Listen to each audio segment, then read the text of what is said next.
Hola a todas y todos Hola. y bienvenidas a un nuevo episodio de Pipas en el Banco. Nosotros somos un podcast libre, vamos como el viento, no nos atamos a nada, Venimos. vamos, venimos y cuando nos vamos casi siempre pasan cosas y en estos mesecitos que nos hemos ido, Ujú. han pasado unas cosas muy chulas, ¿no? ¿Eh? Esta cosita tan bonita. ¡Ja, ja! ¡Tarán! Rocío ha sacado su primer ¡Sí! libro. ¡Por fin! Qué bien, amiga. Sí, ¿Cómo amigo, ha por sido? fin. Pues ha sido un parto. Esto ha sido un parto. Tú ya lo sabes, que tú hace I nada know, sacaste el total. tuyo. Creo que han salido más con un año de diferencia nuestros libros. Pero bueno, una experiencia muy chula.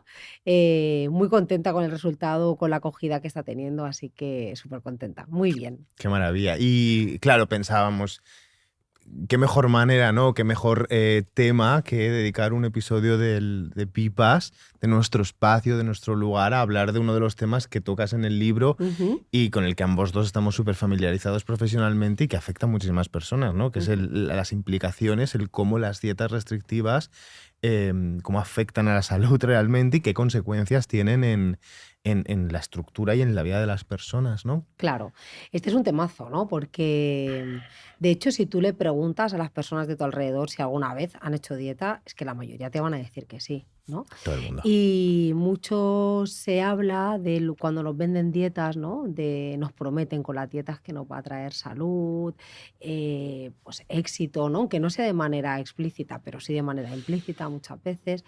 Y muy poco se habla de las consecuencias reales que tiene hacer dieta a nivel psicológico, a nivel físico y sobre todo muy poco se habla también de que hacer dieta es uno de los principales desencadenantes para desarrollar un trastorno de la conducta alimentaria.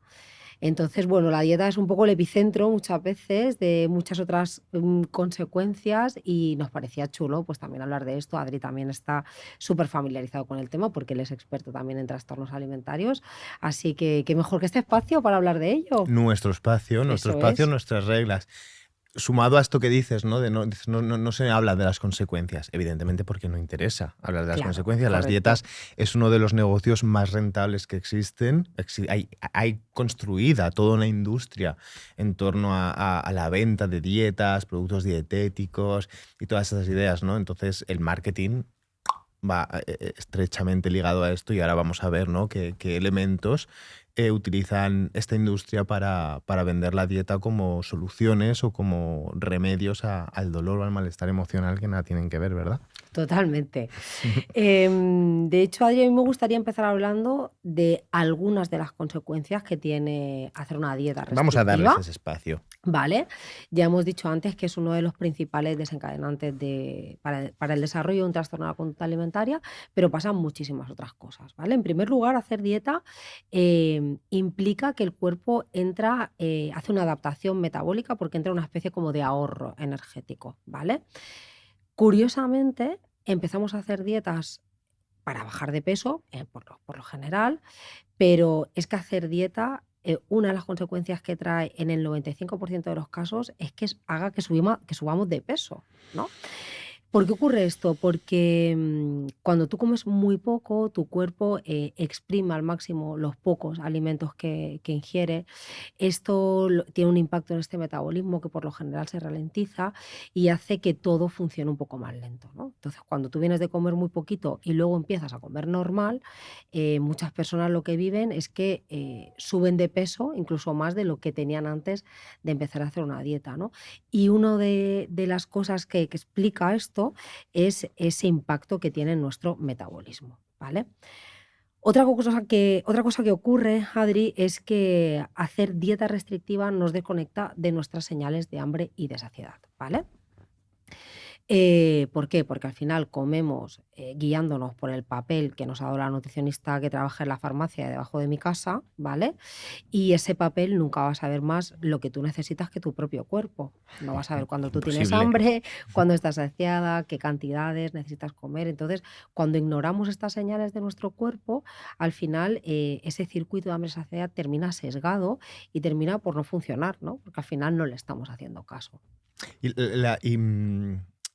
claro, la consecuencia, estoy escuchándote y me viene a la cabeza todo el rato como la gran consecuencia, que es como la más conocida, ¿no? El efecto rebote, que es El lo efecto que rebote. la peña conoce más. ¿Qué implicaciones tiene esto del efecto rebote? O sea, ¿cómo se produce? ¿Qué es esto del efecto rebote? ¿Qué pasa? ¿Que dejas de hacer dieta y de repente, ¡boom! Bueno, esto tiene mucho que ver con el impacto que tiene hacer dieta en nuestro metabolismo, como te contaba antes. Al final, hacer dieta em, nos pone en ese ahorro energético y lo que ocurre es que cuando comemos normal, porque cuando hacemos una dieta restrictiva ya estamos dando por sentado de que estamos en esa restricción calórica, estamos comiendo menos de lo que necesitamos. ¿Qué ocurre? Que cuando yo como normal, esos alimentos se metabolizan de una manera distinta que antes de hacer dieta, ¿vale? Y eso por lo general hace, como decías tú, ¿no? Provoca ese efecto rebote en el que el 90%, 90-95% de las personas que hacen dieta lo recuperan y un tercio de este porcentaje no solo lo recupera, sino que termina aumentando de peso, ¿vale? Y luego otra cosa que tú también sabes que ocurre muchísimo como consecuencia de hacer dietas es el tema de la prohibición de los alimentos, ¿no? Hay mucha gente que tú sabes que dice, es que yo no puedo tener galletas en mi casa porque me las como todas. Pero el problema es que tengo las galletas o el problema es que no las he tenido durante mucho tiempo, ¿no? Porque esa prohibición y esa restricción hace que yo desee muchísimo más ese alimento y lo desee con más fuerza, Claro, ¿vale? Yo esto deseas lo que no tienes, ¿no? correcto, y esto lo podemos ver fácilmente en los niños, por ejemplo, ¿no? Cuando le dicen no vayas a tocar eso y le faltan patas, ¿no? Para ir. Pues esto nos ocurre también un poco con Total. con las prohibiciones, ¿no? Total. Claro, estaba pensando, es que el cuerpo realmente es sabio. Entonces, Claro, todos estos desajustes que producen las dietas, ¿no? De repente pasar a comer una cantidad mucho inferior de calorías de la que nuestra rutina necesita, es un poco como si el cuerpo estuviera en guerra. Quiero decir, desde dentro el cuerpo no puede saber lo que está pasando fuera y si está entrando menos alimentos, el cuerpo lo que tiene que hacer es adaptarse a esta nueva situación que podría ser la misma que estar en guerra. El día que vuelvas a tener comida claro, van a a haber tu cuerpo, atracones, ¿no? Va a claro, aparecer el atracón, que es claro, como este gran temón que ahora claro. muchas mujeres y hombres, ¿no? Le tienen mucho miedo a comer por encima, pero claro, si estás comiendo por encima es porque antes has comido por debajo, ¿no? Que es esto Po- de... Probablemente sí, sí, Adri, es que es así, tal cual tú ya lo sabes, ¿no? Que al final yo siempre le explico a mis pacientes que nuestro cerebro, nuestro organismo, no entiende de cuestiones estéticas. O sea, mi ¡Ah! cuerpo no entiende No, que yo esté infraalimentada porque yo quiero adaptarme a un ideal de belleza establecido por nuestro contexto, ¿vale? Lo que lee mi cuerpo es que estamos pasando un periodo de hambruna, ¿vale? ¿Qué ocurre, no? Que cuando yo salgo de este periodo de hambruna, es decir, cuando yo dejo de hacer dieta y tengo acceso libre a los alimentos, la respuesta de mi cuerpo es hacer atracones. Y eso es una respuesta de supervivencia. ¿Por qué estoy haciendo atracones? Porque de alguna forma mi cuerpo está diciendo, coge muchas reservas, come todo lo que necesites ahora, pero también un poquito más, para cuando nos volvamos a enfrentar a un periodo de hambruna, tengamos reservas y no nos vayamos a morir. Así que los atracones son una respuesta funcional a una forma de comer disfuncional. No sé si se entiende esto. totalmente, es un mecanismo de supervivencia. Correcto, O sea, correcto. que hemos podido evolucionar mucho como especie, Ujú. pero no dejamos de ser animales y tenemos un sistema interno entero dedicado a nuestra supervivencia por encima de nuestras decisiones. Eso O sea, es es. como deja de respirar. Te pondrás morado, pero llegará un momento que respirarás aunque no quieras, porque tu sistema nervioso se está encargando de esto. Entonces, con el atracón entiendo que funciona de la misma manera. Claro, exacto. Es una respuesta del cuerpo de supervivencia al final, ¿no? Claro, y ahora estamos también en esta época, ¿no? De las redes sociales, los canales, los directos, tal, ¿no? Que hay como mucho mensaje, eso que odiamos tanto, o que yo odio tanto los tips, ¿no? Y que al final derivan en si quieres, puedes, ¿no? Cuánta gente, ¿no? Con el tema dietas, tema atracones, tema alimentación, ¿no? Ozempic, bla, bla, bla, bla, bla, todas estas cosas en torno al cuerpo, es si te estás dando atracones es porque no quieres dejar de hacerlo, ¿no? Y yo escucho en consulta a muchos hombres y muchas mujeres con este mensaje que es como muy necesario de trabajar, es decir, no va tanto de que quieras o no quieras darte el atracón. Estamos hablando de que es un sistema de supervivencia, ¿no? Claro. Mm, si quieres, puedes. No. Ah, vale. Y además, Adri, cuando tú y yo le explicamos esto a nuestros pacientes, ellos sienten muchísimo alivio porque se quitan un poco ese estigma, ¿no? Esa cruz que les han puesto, que es que no tienes fuerza de voluntad, no lo haces porque no quieres. eres un dejado, ¿no?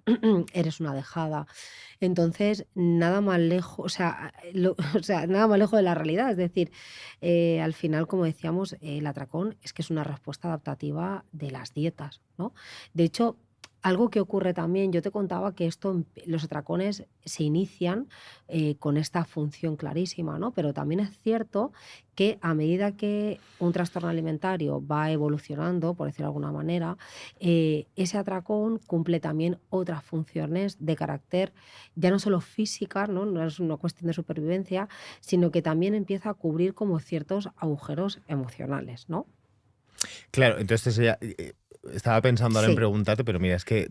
chin, tiri. ¡Ta! No, estaba pensando en preguntarte, claro, no, a mí no me gustaría que nos fuéramos a los porqués, porque ya sabes tú que a mí los porqués me parece una pregunta que a veces lleva mucho juicio y creo que es importante el para qué. Pero sí que es cierto que el atracón, con los años y con la evolución de la vida de una persona, puede cumplir otras funciones, ¿no? Otros para qué. Claro, Pero sí que me gustaría, si te parece a ti bien, sí, un poco claro. como cómo empieza esto de los atracones, ¿no? Un por Ujú. qué. ¿Por qué una persona empieza a darse atracones y también poder mutar hacia el ¿y para qué? Qué guay, qué interesante. Mira, es un poco lo que decíamos, ¿no? Partimos sobre todo, o sea, el epicentro un poco es la insatisfacción con la imagen corporal, ¿vale? Ujú. Por lo general, hay personas que empiezan dietas restrictivas también porque de repente pues tienen una patología digestiva, ¿no? Y tienen que restringir ciertos alimentos por su salud y su bienestar. Sí. Pero si hablamos en términos generales, hablaríamos de una gran insatisfacción con la imagen corporal. Lo primero que hago para tratar de mejorar mi imagen corporal es manipular lo que como y el deporte que hago, ¿vale? Es decir, hacer mucho deporte, por ejemplo, o comer muy poco, hacer una dieta. Eso me coloca en ese estado de hiperalerta, hipervigilancia con la comida. Viene un estresor externo, el que sea, me desestabiliza, hace que yo no pueda estar ya tan hipervigilante con la dieta que tengo que seguir. Hago un atracón, siento muchísima culpa, porque en el fondo lo que yo quería era bajar de peso para mejorar la imagen corporal y vuelvo otra vez a esa rueda, ¿no? Restricción, pasar hambre, atracones, culpa, malestar con la imagen corporal y restricción de nuevo, ¿vale? Sí que es cierto, como tú decías, que claro, cuando yo hago un atracón, los primeros instantes de hacer ese atracón son de placer, luego viene la culpa, pero al principio, cuando yo estoy haciendo el atracón, siento placer, siento alivio, incluso hay personas que llegan a disociarse en ese momento, se ven desde fuera, ¿no? Hay una desconexión emocional. Y nuestro cerebro aprende que eso es una vía de escape, es una forma de sentirme aliviada y entonces en otro momento en el que yo me encuentro mal emocionalmente, una opción que se me pasa por la cabeza es: ¿y si vuelvo a ese Vuelvo. lugar? Claro, Claro, ¿no? claro. Claro, entonces aquí la solución, ¿no? Mm. Solución, que no sé si es la palabra adecuada, bueno, de hecho no lo es, em, es encontrar o ir construyendo elementos que cumplan esta misma función. Y aquí yo también quiero lanzar Eso un es, mensaje eso es. de tranquilidad, ¿no? Porque sé que habrá personas que nos están escuchando que estén sufriendo esto. El atracón cumple Claro, una función que es como la pata de una mesa. Tú no la claro. puedes arrancar así, porque se te cae todo lo que hay encima de la mesa de repente, ¿no? Entonces, no es vamos a aplaudir el atracón y vamos a ponerle flores alrededor, pero nombrabas la culpa, que es como la gran emoción, ¿no? También empezar a darle un espacio diferente a la culpa. Hemos crecido bajo el modelo judeocristiano que entiende que cuando soy culpable de algo, por mi culpa, por mi culpa, por mi gran Grandísima culpa, culpa. ¿no? Cuando soy Claro. culpable de algo, yo tengo que compensar eso que he hecho. Ujú, Si yo soy culpable de X, pues tengo que hacer Y para ujú. compensarlo. Esto forma parte del modelo judeocristiano en el que Claro, casi todos hemos crecido. claro, Entonces, ¿cómo interfiere la culpa en todo esto? O sea, que, venga, danos luz tú también claro. a todo este tema. Claro, la culpa, es una emoción reparadora, es decir, gracias a que nos sentimos culpables, muchas veces somos capaces de revisar cosas que hemos hecho mal y mejorarlas. O sea, Pero no siempre. pero no siempre, amiga. Claro, ¿qué ocurre? ¿Cuál es el problema de la culpa cuando hablamos de alimentación? Que como hemos comentado antes también, ¿no? En otro episodio, lo tienes que escuchar en el episodio anterior. Como hemos comentado ya en otros episodios, la culpa es una emoción que se deriva de una serie de creencias que tienen que ver con cosas que yo he hecho mal. Claro, el problema en este caso es que lo que yo pienso que he hecho mal es comer, ¿vale? Entonces, claro, si yo pienso que lo que he hecho mal es comer, tengo que dejar de comer, ¿no? Entonces aquí la culpa, lejos de tener una función reparadora, nos mete todavía más en ese círculo, ¿no? Y al hilo un poco de lo que decías antes, que me parecía súper interesante, Adri, ¿no? Que es, vuelvo un momento al atracón, que es que decías tú, ¿no? El para qué del atracón un poco también, ¿no? Cómo el atracón pasa de ser una herramienta de supervivencia a una herramienta de gestión emocional, ¿no? Total. Entonces, ahí es muy importante escuchar el atracón, aliarnos un poco con el atracón para entender qué no viene a decir, qué estoy tapando con comida en ese momento, de qué emoción necesito desconectarme, de qué problema necesito evadirme, ¿no? Entonces, antes de tratar de eliminar el atracón haciendo más dieta, quizás lo que tenemos que hacer primero es parar, escuchar, entender y buscar alternativas para aliviar ese malestar de una forma mucho más funcional.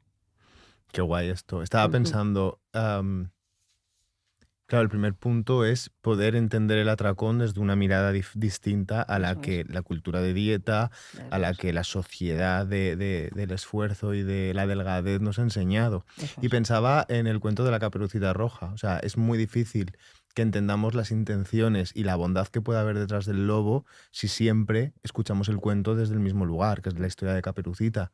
El cuento de Caperucita Roja se puede contar desde 3 lugares diferentes y seguramente tendrá el mismo sentido, pero cambiará por completo la historia. Ujú, Entonces con el atracón creo que es lo mismo, ¿no? Poder empezar a escribir qué significa el atracón en mi vida, qué función ha cumplido o está cumpliendo y desde claro. ahí empezar a ubicarlo en un lugar diferente o no. Claro. Mira, yo como recurso para esto, y lo trabajo muchísimo en terapia y es algo que también sale en el libro, es que yo les digo a mis pacientes, cuando empiezas a leer señales que te indican que es muy probable que tú termines haciendo un atracón, intenta, porque no siempre se puede, pero intenta tomar papel y boli, darte 5 minutos y hacerte 3 preguntas. La primera es revisar si tú tienes hambre fisiológica, hambre de estómago, porque a veces tenemos mucha hambre, pero porque venimos de comer muy poco, ¿no? Pregúntate si tienes o no tienes hambre.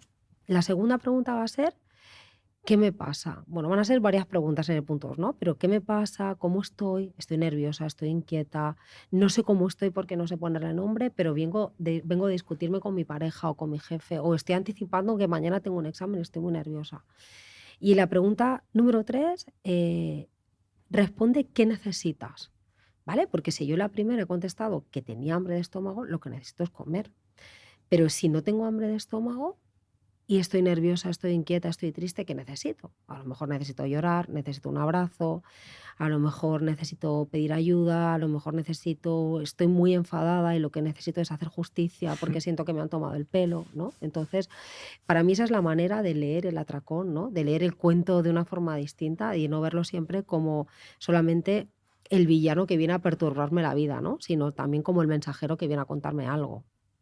Qué bueno, Ujú, qué bueno. Evidentemente, las personas que nos estén escuchando y que se ujú. sientan familiarizadas con este tema o que sus amigas o personas conocidas les hayan verbalizado esto, querrán soluciones. Porque Correcto. estamos en la época, en el tiempo de las soluciones. Es como, no me vendas nada si no me das la solución directamente, ¿no? Entonces, ¿por dónde empezamos? ¿Por dónde puede empezar la mujer o el hombre o la Ujú, persona que nos esté escuchando ujú, ujú. a recolocar, sin exigencias, por favor, amigas y amigos que nos conocemos?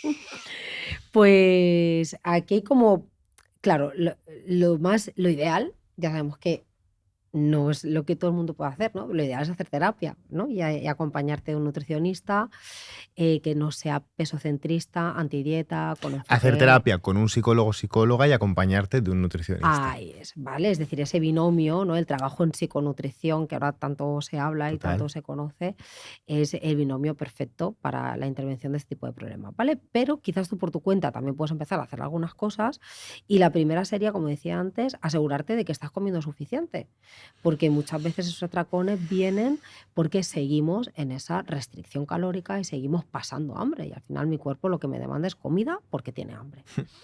Em, Otra cuestión que a ver qué piensas tú, Adri, de esto, ¿no? Porque yo creo que muchas veces cuando yo digo esto, la gente lo relaciona con el descontrol o con el barra libre para comer lo que quiera, y no es así, es el permiso incondicional para comer. El permiso incondicional para comer no significa que yo pueda comer de todo el rato, sin control ninguno o absolutamente descontrolada, ¿no? Es darme permiso para comer aquello que me apetece. ¿vale? Porque esto nos lleva un poco a lo que decíamos al principio. Al final, todo lo que yo me prohíbo genera muchísimo más deseo. Entonces, yo tengo ganas de comerme una galletita de chocolate, me como una manzana, sigo con ganas de comerme la galleta de chocolate, me bebo un vaso de agua, sigo con ganas de comerme la galleta y me acabo comiendo medio paquete de galletas, ¿no? Cuando quizás si yo me hubiera comido esa galleta, hubiera saciado mi hambre de estómago, pero también otro tipo de hambre, ¿no? Otros tipos de hambre y me hubiera quedado tan tranquila, ¿no? No sé cómo lo No, ves no, tú. no, lo veo exactamente igual, ya lo Ujú. sabes. Y es que además, ¿sabes lo que creo que pasa? Porque yo esto lo utilizo mucho también en terapia, ¿no? Con las personas que acompaño con esta situación. Creo que existe tantísimo miedo a que como me dé permiso, esto se va... O sea, ya se ha construido una historia. Cuando Caperucita llega a la puerta de la casa de la abuelita, el lobo la está... Ya sé lo que va a pasar, ¿no? Y realmente no es así, porque no hay este permiso incondicional del que tú estás hablando, ¿no? Es como si me como una galleta, lo hacen una vez, se comen 5 galletas, ¿ves? Claro, Se confirmó, confirmamos. no puedo permitirme comer una galleta. Bueno, quizás las 4, 5, 6, X veces en las que te des este permiso, tienes que sostener la incomodidad, pasan cosas. Ay, es muy importante.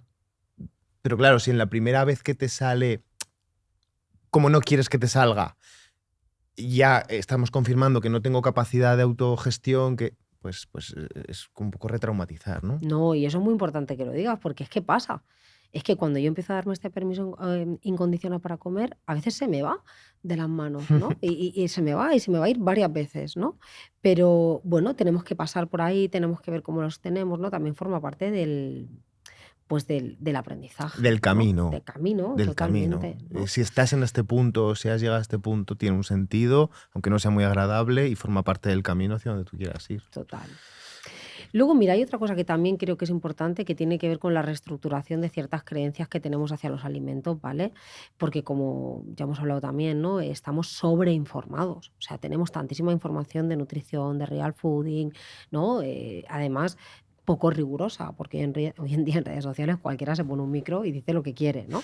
Entonces, esto genera muchas creencias, muchos mitos alimentarios que también necesitamos revisarlos, ¿no? ¿Por qué yo no me como un plátano por la noche? ¿Porque creo que engorda más que un no sé qué?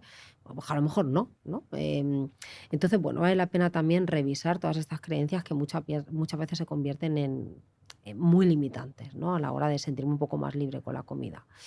Y algo también interesante en relación con esto es la moralización que hacemos de los alimentos, ¿no? Muchas veces otorgamos un valor moral, o sea, comida buena, comida mala, comida basura, comida de mierda, ¿no? Y al final toda esta película nos la estamos contando todo el rato y la estamos escuchando todo el rato. Entonces, tenemos que dejar de estigmatizar también ciertos alimentos. Podemos hablar de comida más nutritiva o menos nutritiva, ¿no? Pero no hace falta que hablemos de comida de mierda, ¿no? Porque la comida nunca es mierda, sea lo que sea. Te puede gustar más o te puede gustar menos, ¿no? Y que alguna de estas cosas, o sea, yo las he escuchado cuando tenía 5 años, ¿eh? Hombre, esto toda la vida en O nuestras sea, que casas, dices, sí. dices, esto es más antiguo ya Mm, Esto es que le iba a antiguo, fregar esto al huele a río. cerrado ya. Huele a Esto huele a cerrado, claro, cerrado. huele a cerrado y son como creencias que... Pero tú te das cuenta, Adri, de que cada vez hay más. O sea, es que esto es un bucle. Tiene que ver con lo que tú decías antes al final. Tiene que ver con la industria de la belleza. O sea, mientras sigamos alimentando, ¿no? Todo esto, seguirán naciendo desde la dieta de la alcachofa de nuestros padres, de nuestras madres, hasta por lo que se puedan inventar, el Ozempic o un millón de cosas más, ¿no? Cada vez, yo creo, más graves y más severas, ¿no? Bueno, y es que ahí al final, cuando te están hablando de alimentación, somos muchas personas en el planeta Tierra. O sea, también tendría que ser casualidad, y no, que todos comiéramos exactamente igual y que a todos nos hiciera bien exactamente lo mismo, ¿no? Y a Ujú. veces son mensajes que son como muy generalistas. Sí, Y si os dais cuenta o os paráis un momento a pensar, cuando se hace publicidad de las dietas, la industria de la dieta, utilizan como elementos sí que son generales, ¿no? Salud, claro, corporalidad, es algo que tenemos todos, un cuerpo, claro, ¿no? Tenemos claro, cuerpo, tenemos una salud, mejor o peor. Entonces, utilizan estos elementos que se pueden generalizar para marcar unos patrones en los que todo el mundo intenta encajar. Y es que claro. realmente en la diversidad está el buen gusto Muy y bien. no hemos aprendido a eso. Es un aprendizaje que tenemos que hacer después, pero creo que libros justamente como el tuyo Ujú. te invita a eso, ¿no? Tu cuerpo no es un problema, es que tu cuerpo Claro, nunca fue el centro de todo claro. esto. Tu cuerpo es el vehículo a través del cual pues vas Pues a te poder conectas vivir con tu el vida, mundo, claro, sí, te sí. conectas con el mundo, tienes experiencias Mm. y la industria de las dietas bueno, de todo esto lo que quiere es que te tiene que vender un ideal que tienes que Claro, perseguir y si yo consigo eso, seré más feliz. Luego lo claro. consigues y eres más feliz. Sabemos, llevamos 15 años de camino acompañando a personas con dificultades de alimentación. Cuando llegas a esa delgadez que tanto te han prometido, no eres más feliz. No, desde luego que no, ni eres más feliz y además tienes un problema mayor, ¿no? Porque ahora eres más infeliz y además seguramente has desarrollado un gran problema con la comida y con tu cuerpo, ¿no? Yo tengo una pregunta que Sí, hacerte sí. antes de que nos despidamos. ¿Qué le quieres decir a la gente que lea este libro? A las mujeres y hombres que pasen por una librería o por una tienda digital y vean tu libro y digan, va, lo voy a comprar. ¿Qué te gustaría que se quedasen? ¿Qué mensaje te gustaría que se quedasen? Qué difícil. Esta no estaba preparada, ¿eh? Esto no estaba preparada y es difícil. No, pero me encanta la pregunta y me parece súper bonita y súper necesaria porque al final habla del propósito del libro, ¿no? Y para mí es algo que también hablo de lo que hablo en el primer capítulo del libro, que es eh, que tú siempre estuviste bien, que tú nunca fuiste el problema, ni tu cuerpo ni tú, ¿no? Y sobre todo desde esa idea animar al desarrollo de esa mirada crítica hacia nuestro entorno, hacia nuestra familia, hacia nuestros propios aprendizajes también, ¿no? Que cuestionemos, que nos hagamos preguntas y que tú nunca fuiste el problema, que tu cuerpo no es el problema. Otra pregunta. Sí, ¿Se puede llegar a entender que sí, tu cuerpo no es el problema? sí. ¿A creerlo, a sentirlo ahí dentro? Esas personas, esas mujeres, esos hombres que han convivido tantos años, ¿no? Odiando su cuerpo, entendiendo y aceptando que el problema de lo que les pasa en la vida tiene que ver con su cuerpo. Esto va para vosotras y para Sí. vosotros. ¿Se puede llegar a entender y sentir que tu cuerpo no es el problema? Vale, ahora voy a dar una respuesta un popular, Por favor, este es pero el yo creo, espacio. pero yo creo que es muy difícil. Eh, pero eso no impide que tú no puedas vivir en paz con tu cuerpo. Es muy difícil creerte que tu cuerpo no es un problema, porque en el contexto sociocultural en el que vivimos no paramos de recibir el mensaje de que sí lo es. Desde la persona que va a comprarse ropa a una tienda y no tiene ropa de su talla, o desde la persona que se va a un parque de atracciones y no se puede subir a una atracción porque su cuerpo no cabe, por ejemplo, ¿no? Entonces, en ese contexto es muy complicado creerse que no, pero a pesar de eso, podemos ser felices con nuestros cuerpos, convivir en paz y de una manera mucho más amable con ellos. No sé qué piensas tú. Estaba pensando en preguntarte, ¿tú quieres tu cuerpo? Sí, yo lo amo muchísimo, claro que sí, pero eso no quiere decir que me guste. Yo lo amo, mi cuerpo, y trato de cuidarlo súper bien, pero eso no significa que me guste cada parte de él. Total, es Es que muy justamente, difícil, claro. justamente estaba pensando en eso, ¿no? Que me pasa lo mismo. O sea, yo quiero a mi cuerpo por encima de todas las cosas, porque gracias a él, mejor o peor, hay muchas cosas que me encantaría y no me permite. Pues, por ejemplo, subir al Everest, no me lo permite, no, no tengo la forma física. Pero me ha encantado esto que has dicho, ¿no? Ujú. Hay muchas cosas que no me gustan, pero aunque no me guste, lo voy a seguir queriendo y De lo eso voy se a seguir trata. cuidando. ¡Qué guay! Qué guay, Adri, muchísimas gracias. Me ha encantado tener esta charla contigo. La verdad es Total. que es la mejor entrevista, el mejor podcast de mi libro que he hecho hasta la fecha. Bueno, es que este es No nuestro... podía ser de otra manera, Claro, claro. este es nuestro lugar seguro, nuestro espacio para compartir con vosotras y con vosotros sin más pretensión que simplemente pues estar aquí y Ujú. hablar. Me ha encantado A mí escucharte también, siempre, o sea, ya son a mí muchos también, años y Cari, sí, no cada me palabra canso. tuya es un regalo. Gracias por escribir esto y por hacer el trabajazo que yo sé que has hecho, Ujú. porque lo sé personalmente. Sí. Y bueno, no sé qué cámara lo va a grabar mejor. Ay, ay, Este libro, este. Tu cuerpo no es un problema, en serio, es canelita en rama, queridas. Bueno, Pues amiga, listo, gracias por todo, gracias a todas gracias las a ti. personas que nos habéis escuchado. Si queréis saber más sobre este tema, podéis comprar mi libro, está disponible en todas las plataformas, también en librerías. Si es un negocio pequeño lo podéis pedir y os lo traen también. Podéis seguirnos en nuestro podcast, @pipas en el @pipas en banco. el banco. Ahí anunciamos todos nuestros episodios, cuando se publican y demás. En nuestras redes sociales, @Rocío_Rodríguez_psicología. Y yo @adri.jimeno con G. Facilita, la mía es mucho más fácil que la tuya, la broma de siempre. Y por supuesto, dejad un like, dejad un comentario aquí debajo, si estás en Spotify, si estás en YouTube, si estás en el canal que estés, deja alguna cosa que ayuda a que el algoritmo entienda que este contenido, pues bueno, no está ni Está bien guay. ni mal, que está guay, Está guay. que está tirando para adelante. Ro, Pues nada, gracias, cariño. Besazo y Gracias muchas a gracias todas a y todos los que estáis todos. ahí. Nos Hasta la vemos en la próxima. próxima. ¡Chao!